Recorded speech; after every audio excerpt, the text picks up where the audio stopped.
Hello everyone and very warm welcome to all my viewers. So in today's video we are going to discuss the second and last part of linkage.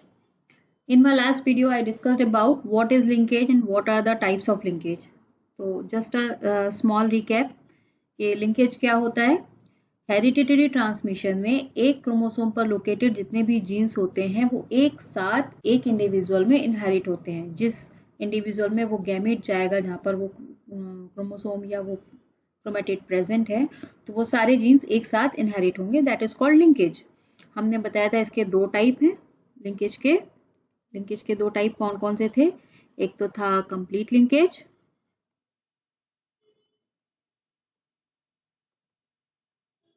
ठीक है, और दूसरा था incomplete linkage. Complete linkage क्या बोल रहा था कि भाई एक क्रोमोसोम पर जो भी जीन्स है वो एक साथ इनहेरिट होंगे, उनमें कोई भी मिक्सिंग की चांसेस नहीं है, सारे के सारे एक साथ जाएंगे और जो हमें नेक्स्ट जनरेशन मिलेगी उसमें पेरेंटल कॉम्बिनेशन ही देखने को मिलेंगे, नए रिकॉम्बिनेंट्स नहीं बनेंगे. लेकिन ऐसा नहीं होता है, जिसको इनकम्प्लीट लिंकेज ने जस्टिफाई किया कि भाई कभी कभी ऐसा होता है कि नए कॉम्बिनेशंस भी बनते हैं, ठीक है, और उनकी फ्रीक्वेंसी भले ही कम होती हो लेकिन बनते हैं किसी एक पॉपुलेशन में, ओवो इवोल्यूशन के लिए जरूरी भी है, ठीक है. तो और हमने पढ़ा था इसमें frequency of dihybrid test cross progeny, जहां पर मैंने बताया था 3 केस. पहला केस था अनलिंक्ड जीन्स का, जैसा कि मेंडल ने कहा था. मेंडल के हिसाब से एक क्रोमोसोम पर एक जीन था, ठीक है, और डायहाइब्रिड क्रॉस को अगर हम अज्यूम करें तो यहाँ पर इन्होंने टेस्ट क्रॉस किया था F1 प्रोजेनी का क्रॉस. टेस्ट क्रॉस क्या होता है, का क्रॉस करना है आपको रेसेसिव पेरेंट के साथ, रेसेसिव पेरेंट के साथ. तो यहाँ पर जो इनकी रेशियो निकल के आई थी, रेशियो किसके बीच में, पेरेंटल कॉम्बिनेशन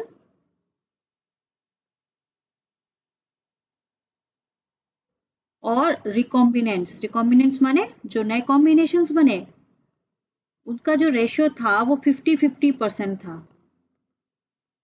यानी 50% रिकॉम्बिनेंट्स बने थे और 50% पेरेंटल कॉम्बिनेशंस बने थे. अगर आपको याद हो फ्रीक्वेंसी का रेशियो जो आया था यहाँ पर वो था 25%, 25%, 25%, 25%, जहाँ पर ये और ये जो दोनों थे, ये these two are the parental combination, और ये बीच के जो दो थे ये थे रिकॉम्बिनेंट्स. इनको मैंने क्लब कर दिया है, ये और ये जुड़ के 50% ये बन गया और ये जुड़ के 50% ये बन गया, ठीक है. और दूसरा केस था हमारे पास कंप्लीट लिंकेज का, जहां पर कहा गया था कि भाई एक ही क्रोमोसोम है जिसपे ये दो जीन लोकेटेड हैं, ये एक साथ इनहेरिट होंगे, ठीक है, और कोई रिकॉम्बिनेंट्स नहीं बनेगा. यहाँ पर जो टेस्ट क्रॉस का जो रेशियो आया था, अगर यहाँ पर रेशियो की बात करूं कंप्लीट लिंकेज के लिए, तो रेशियो था यहाँ पर सिर्फ पेरेंटल ही कॉम्बिनेशंस थे. पेरेंटल कॉम्बिनेशन, क्योंकि हमारे पास दो पेरेंट थे, पेरेंटल कॉम्बिनेशन, तो हमारे पास जो फिनोटाइप निकल के आए थे वो दोनों पेरेंटल ही थे और 50% ईच जो इसकी फ्रीक्वेंसी थी. यानी इसको हम कह सकते हैं 1:1. यहाँ पर जो रेशियो था वो 1:1:1:1 का था. यहाँ मैं रिकॉल इसलिए कर पा रही हूँ क्योंकि इसी पे बेस्ड क्वेश्चंस हैं अभी. एंड लास्ट था हमारा इनकम्प्लीट लिंकेज, जो ये कहता है कि भाई रिकॉम्बिनेंट्स भी बनते हैं, आप उसे नेग्लेक्ट नहीं कर सकते. लेकिन यहाँ पर जो टेस्ट क्रॉस रेशियो आया था F1 प्रोजेनी का रेसेसिव पेरेंट के साथ, तो उसमें जो फ्रीक्वेंसी का रेशियो था, फ्रीक्वेंसी हमको मिली थी 7:1:1:7, ठीक है. Frequency sorry we can say not frequency, it was the ratio, ठीक है, जहां पर 7 और 7 ये दोनों थे पेरेंटल कॉम्बिनेशन और ये थे रिकॉम्बिनेंट्स, ठीक है. और इस रेशियो से ये क्लियर हुआ था कि पेरेंटल कॉम्बिनेशंस, अगर मेंडल के डायहाइब्रिड क्रॉस से अगर हम कंपेयर करें तो पेरेंटल कॉम्बिनेशन की जो फ्रीक्वेंसी थी, फ्रीक्वेंसी वो थी पेरेंटल कॉम्बिनेशंस के लिए मोर देन 25%. जैसे कि मेंडल ने बोला था 25% ही था, ठीक है, और रिकॉम्बिनेंट्स की फ्रीक्वेंसी थी लेस देन 25%।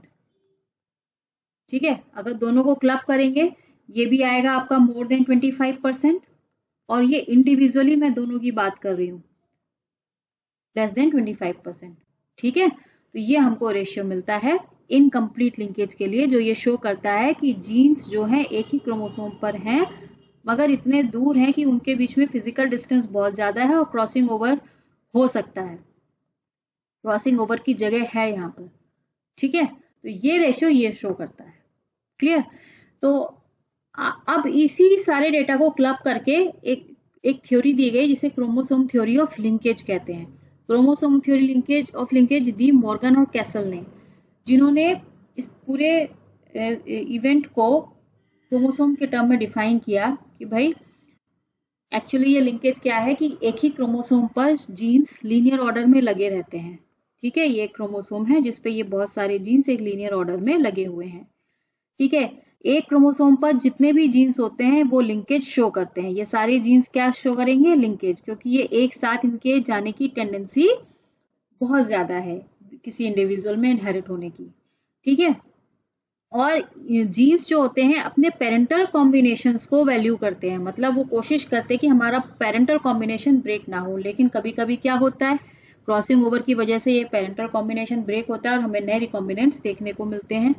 ठीक है, और किसी क्रोमोसोम की लेंथ यानी कि उस पे लोकेटेड जो जीन्स है उनकी जो डिस्टेंस है वो ये डिफाइन करती है कि लिंकेज कितना स्ट्रॉन्ग है या कितना वीक है। फॉर एग्जाम्पल ये क्रोमोसोम है और इस पे दो जीन्स यहाँ बिल्कुल क्लोजली लोकेटेड हैं, तो ये कंप्लीट लिंकेज शो करेगा क्योंकि इसके बीच में क्रॉसिंग ओवर की जगह ही नहीं है यहाँ पर। ठीक है, तो यहाँ पर लिंकेज क्या है? यहाँ पर लिंकेज होगा स्ट्रॉन्ग, उसकी स्ट्रेंथ होगी स्ट्रॉन्ग। लेकिन अगर मैं एक जीन यहां बना दूं तो इन दोनों जीन्स के बीच में क्रॉसिंग ओवर की प्रोबेबिलिटी बहुत ज्यादा है और यहां इन दोनों जीन्स के लिए लिंकेज क्या हो जाएगा? वीक। क्यों? क्योंकि यहाँ पे क्रॉसिंग ओवर हो सकता है, चांसेस है, फ्रीक्वेंसी ज्यादा है क्रॉसिंग ओवर बनने की। ठीक है, तो जीन्स के बीच का डिस्टेंस ये डिसाइड करता है कि लिंकेज स्ट्रॉन्ग है या लिंकेज वीक है। Clear? This is all about chromosome theory of linkage.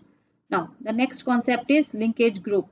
Nothing else, एक क्रोमोसोम पर लोकेटेड जितने जीन्स हैं वो एक ग्रुप बनाते हैं क्योंकि उनकी टेंडेंसी है एक साथ यूनाइट रहने की, तो उसको हम कहते हैं एक linkage group. All the genes on a particular chromosome form a linkage group. ठीक है, अगर किसी क्रोमोसोम पर 6 जीन्स अवेलेबल हैं तो वो 6 के 6 जीन्स एक लिंकेज ग्रुप बना रहे हैं, लिंकेज ग्रुप 1 से। ठीक है, जिस लिंकेज ग्रुप की हम बात कर रहे हैं सिंगल लिंकेज ग्रुप, उसमें हम सिर्फ एक क्रोमोसोम की बात नहीं करेंगे क्योंकि हम डिप्लॉयड ऑर्गेनिज्म है तो हम होमोलोगस पेयर की बात करेंगे। तो लिंकेज ग्रुप रिप्रेजेंट करता है क्या? A pair of homologous chromosome. जो लिंकेज ग्रुप है वो क्या रिप्रेजेंट कर रहा है? A pair of homologous chromosome. या इसको मैं इस तरीके से कहूं कि जितने लिंकेज ग्रुप आपके पास हैं, सपोज आपके पास 4 लिंकेज ग्रुप हैं, 4 लिंकेज ग्रुप आर देयर, जैसे कि ड्रोसोफिला में होता है।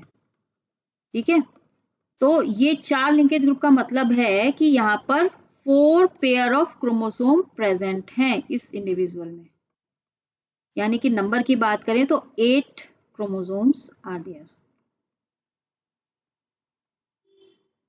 ठीक है, तो number of linkage group in a species correspond to its haploid number of chromosomes. अगर ह्यूमन की बात करें तो कितने लिंकेज ग्रुप होंगे? 23 लिंकेज ग्रुप, क्योंकि हमारे पास हैप्लॉइड कंटेंट कितना है? 23। इसी तरह गार्डन पी में 7 लिंकेज ग्रुप है, मेज में 10 लिंकेज ग्रुप है।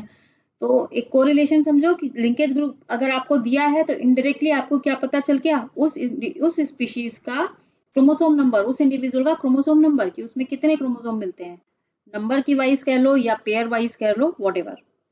क्लियर? और किसी भी लिंकेज ग्रुप का साइज बड़ा है या छोटा है, ये किस पे डिपेंड करेगा?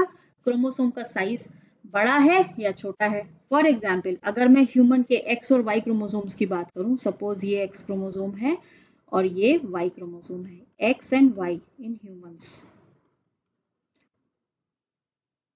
ठीक है, तो ह्यूमंस में अगर मैं देखूं तो एक्स क्रोमोसोम का साइज क्या है? बड़ा है। वाई का साइज क्या है? छोटा है। तो because of its size, X chromosome पर कितने जीन्स मिलते हैं? 102 जीन्स।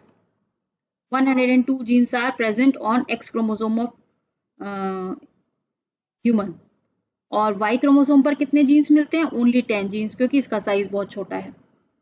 ठीक है, तो लिंकेज ग्रुप का साइज यानी कि number of genes present on a chromosome वो ज्यादा है या कम है, it will depend upon the size of the chromosome.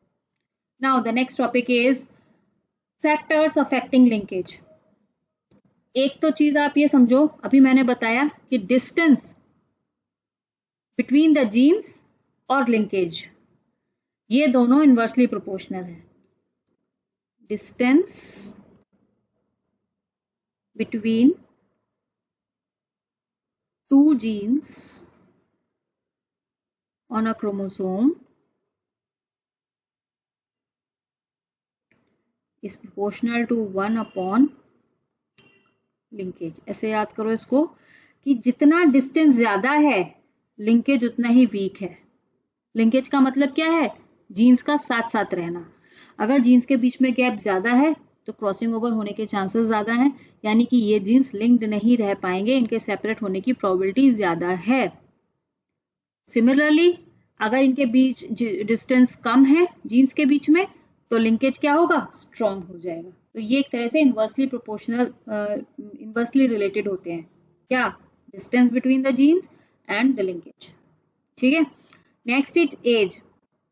देखो जैसे जैसे एज बढ़ती है, ग्रोइंग एज के साथ क्रॉसिंग ओवर की फ्रीक्वेंसी कम होती जाती है। अब क्रॉसिंग ओवर की फ्रीक्वेंसी कम हो जाएगी तो क्या होगा? लिंकेज स्ट्रॉन्ग होता चला जाएगा, यानी कि as is directly proportional to what? Linkage। जैसे जैसे एज बढ़ेगी लिंकेज बढ़ेगा, एज कम है लिंकेज वीक रहेगा, यह डायरेक्टली प्रोपोर्शनल है। With growing age crossing over की फ्रीक्वेंसी कम होती जाती है, लिंकेज की स्ट्रेंथ स्ट्रॉन्ग होते चले जाती है। अगर टेम्परेचर की बात करूं, टेम्परेचर और लिंकेज इनवर्सली रिलेटेड है। टेम्परेचर बढ़ेगा लिंकेज घट जाएगा। क्यों? क्योंकि increased temperature will lead to increase frequency of crossing over, और जितना ज्यादा क्रॉसिंग ओवर लिंकेज उतना ही कम। तो ये इनवर्सली प्रोपोर्शनल हो गए ना, and vice versa. Similarly X rays की अगर मैं बात करूं तो X rays again inversely proportional to linkage. X rays से अगर एक्सपोजर हो जाता है तो क्रॉसिंग ओवर की फ्रीक्वेंसी बढ़ जाती है, यानी कि लिंकेज वीक हो जाता है। ठीक है, तो इस तरीके से आप याद कर सकते हो, समझ सकते हो चीजों को कि कैसे फैक्टर्स अफेक्ट करते हैं लिंकेज को, सराउंडिंग फैक्टर्स, एनवायरमेंटल फैक्टर्स। ठीक है, now the last topic is significance of linkage.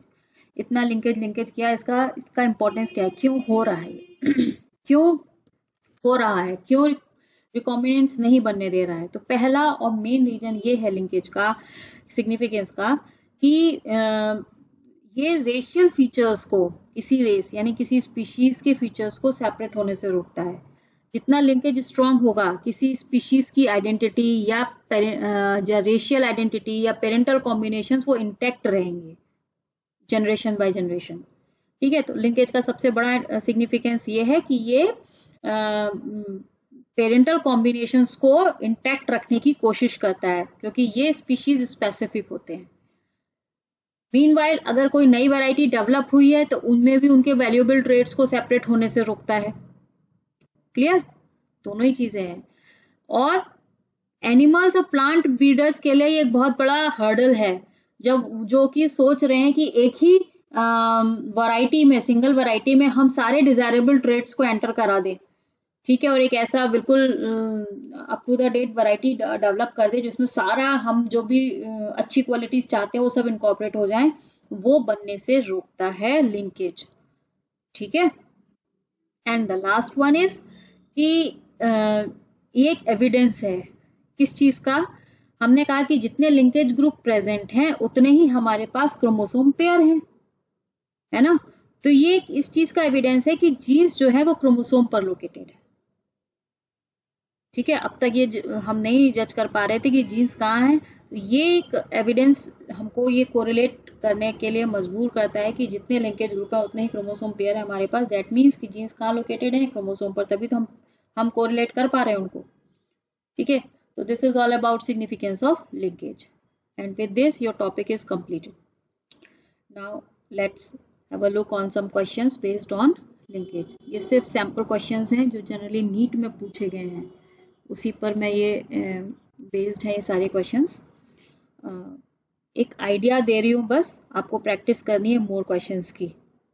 ठीक है, now start with the first question. In a test cross, देखो टेस्ट क्रॉस की बात हो रही है, involving F1 dihybrid flies, F1 progeny की बात हो रही है। ठीक है, टेस्ट क्रॉस करवाया गया है, तो टेस्ट क्रॉस में मोर पेरेंटल कॉम्बिनेशंस देखने को मिले हैं देन द रिकॉम्बिनेंट्स। रिकॉम्बिनेंट्स है लेकिन उनकी परसेंटेज कम है। ठीक है, ये क्या इंडिकेट करता है? ये इंडिकेट करता है अकॉर्डिंग टू मी, जब पेरेंटल कॉम्बिनेशन ज्यादा है और रिकॉम्बिनेंट्स कम है, यानी कि ये जो जीन्स है यहाँ पर ये इनकम्प्लीटली लिंक्ड है। इनकम्प्लीट लिंकेज को शो करता है, क्योंकि अगर कंप्लीट लिंकेज होता तो रिकॉम्बिनेंट्स नहीं बनते, और पेरेंट अगर इंडिपेंडेंटली होता जैसे कि मेंडल ने कहा था तो दोनों बराबर प्रोपोर्शन में बनते, रिकॉम्बिनेंट्स भी और पेरेंटल कॉम्बिनेशंस भी। देखते हैं क्या ऑप्शंस दिए हुए हैं। तो first one is chromosome fail to separate during meiosis. No, separation तो हुआ है। The two genes are linked and present on the same chromosome. Yes. Both of the characters are controlled by more than one gene. No. The two genes are located on two different chromosomes. No. क्योंकि अगर ये situation होती तो ratio हमको 50-50% हमें recombinants भी मिलते, 50% parental combination मिलता। ठीक है, वो है नहीं, तो हमारा राइट ऑप्शन क्या है? B. Next question, Which of the following statement is not true of two genes that show 50% recombination frequency? 50% recombination frequency किस केस में मिलती है? या तो ये इंडिपेंडेंटली असॉर्ट हो, जो मेंडल ने करा था, ठीक है, डाइहाइब्रिड क्रॉस, या क्रॉसिंग ओवर, जीन्स बहुत डिस्टेंटली लोकेटेड है, उनके बीच में क्रॉसिंग ओवर की फ्रीक्वेंसी बहुत ज्यादा है, तब भी 50% रिकॉम्बिनेशन मिल सकते हैं। ठीक है, देखते हैं क्या ऑप्शंस दिए हुए हैं। तो हमें जो गलत स्टेटमेंट है वो चूज करना है। The genes may be on different chromosome, हाँ ये ठीक है। The genes are tightly linked, 50% recombination मिल रहा है तो टाइटली लिंक तो नहीं होंगे। The genes show independent assortment, yes. If the genes are present on the same chromosome they undergo more than one crossover in every meiosis, yes. तो गलत statement कौन सा है? बी, यही हमारा राइट आंसर है। ठीक है, now come to the next question. Select the correct statement from the one given below with respect to dihybrid cross. Dihybrid cross की बात हो रही है, देखते हैं क्या स्टेटमेंट दिए हैं।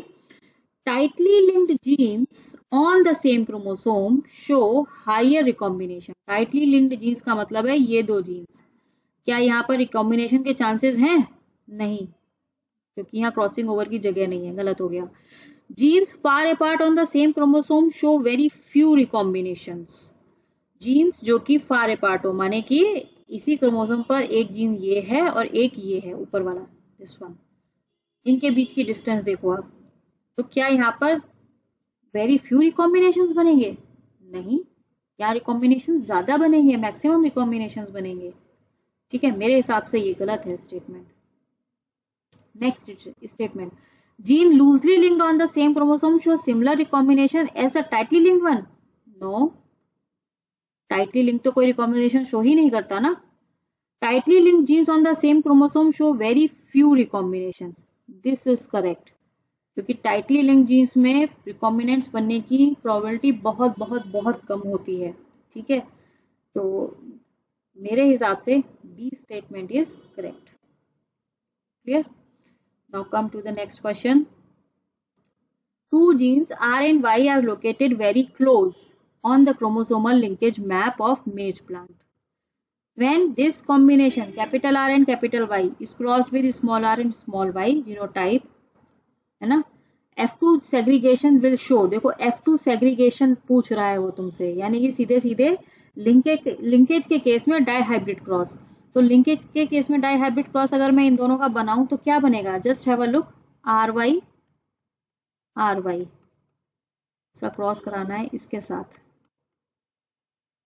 इसमें गैमीट फॉर्मेशन RY, इसमें RY, और जो इंडिविजुअल बनेंगे वो क्या बनेंगे RY और RY एक साथ लिखेंगे, क्योंकि ये एक क्रोमोसोम है पेयर का, ये दूसरा होमोलोगस पेयर का दूसरा क्रोमोसोम है। ठीक है, अब इसका इसी के साथ सेल्फिंग करानी है, तो हमें जो कॉम्बिनेशन मिलेगा, जो गैमीट्स मिलेंगे RY RY RY RY। अभी इसको क्रॉस बना लेते हैं।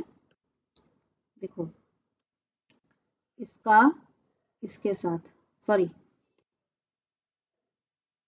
नॉट विद दिस, इसका इसके साथ क्या मिलेगा RY RY। ठीक है, फिर इसका इसके साथ RY RY, इसका इसके साथ RY RY, and the last one RY RY। यहाँ पर देखो, यहाँ डोमिनेंट ट्रेट मौजूद है, यहाँ डोमिनेंट ट्रेट मौजूद है, यहाँ डोमिनेंट ट्रेट मौजूद है, यहाँ रेसेसिव ट्रेट। तो फिनोटिपिकली अगर हम देखें तो हमें डोमिनेंट ट्रेट 3 प्लांट्स में मिला, 1 प्लांट में हमको रेसेसिव ट्रेट मिला, यानी हमारा जो रेशियो आएगा 3:1। कहाँ है हमारा क्वेश्चन, ये रहा। तो हमारा देखो higher number of recombinants type, ये मतलब नहीं है हमें सीधे सीधे रेशियो बताना है ना, ये भी नहीं है। इन दो में देखो ये रेशियो मिलता है मेंडल के डायहाइब्रिड क्रॉस में, जहाँ दोनों जीन्स अलग अलग क्रोमोसोम पर थे, वो सिचुएशन यहाँ है नहीं, तो ये भी गलत हो गया। This one is correct. ये मैंने बताया अपने लास्ट वीडियो में, वहां जाके आप देख सकते हो। ठीक है, okay, next question. When a cluster of genes show linkage behavior, ठीक है, कोई जीन मतलब एक ही क्रोमोसोम पर जो लोकेटेड जीन्स है उनकी बात हो रही है, then they do not show independent assortment. yes, they do not show independent assortment. Induce cell division, no, इसका कोई लेना देना नहीं है। Do not show a chromosome map, नहीं भाई शो करेंगे, क्रोमोसोम मैप क्यों नहीं शो होगा, लिंक्ड है तो इसका मतलब ये थोड़ा ना कि मैप नहीं बना सकते।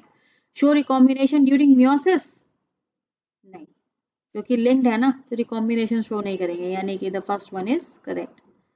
Next, A and B are linked, what shall be the genotype of progeny in a cross between, ये दो जीनोटाइप आपको दिए हैं, इनके बीच में क्रॉस बनाना है आपको और प्रोजेनी बतानी है। तो देखो AB/AB और AB/AB, gametes AB AB AB और AB, क्रॉस बना दो AB/AB AB/AB AB/AB AB/AB, यानी दो तो मिले हाइब्रिड और दो मिले रेसेसिव। इसका जीनोटाइप क्या, अगर इनके टर्म में लिखें तो AABB और AABB। Choose the correct answer, this is the correct answer. तो इसी टाइप के क्वेश्चंस आते हैं नीट में, बस आपको अपने कॉन्सेप्ट को थॉरोली पढ़ना है, समझना है, रटना नहीं है कुछ भी, दिमाग में आपकी इमेज क्लियर होनी चाहिए कि क्या हो रहा है। जो क्वेश्चन पूछा जाए, जैसा पूछा जाए वैसा वैसा आप क्रॉस बनाते जाइए, आपका आंसर अपने आप निकल आएगा। तो this is all done for today. Linkage जो है वो कंप्लीट हो गया आज। मिलते हैं नेक्स्ट वीडियो में नेक्स्ट टॉपिक के साथ। Till then stay safe, stay healthy and keep studying. Good luck and good bye.